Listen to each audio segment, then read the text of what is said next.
Aytish do'konimizda yana bitta yangilik, mayda mini kultivatorlar keldi. Hozir ochib ko'rsatib beraman.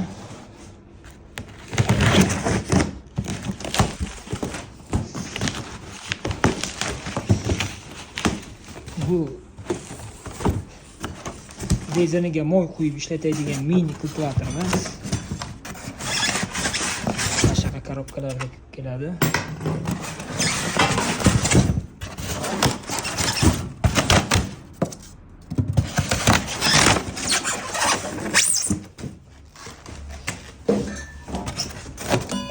Havo filtrlari, rullari, tanaklari orqaga qo'yadigan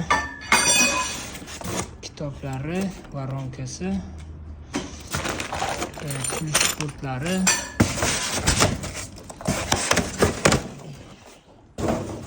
mana motoblogimiz o'zi. Motoblogimiz 4 qatordan 8 qator frezasi bor. Agar kimgadir xuddi shunaqa motoblog mini kultivatorlardan kerak bo'lsa, pastdagi nomerlarga qo'ng'iroq qilinglar. Narxi $130 beramiz. Agar shu videoga like bosib, kommentariy yozib kelsangiz, sizlarga $130 qilib beramiz.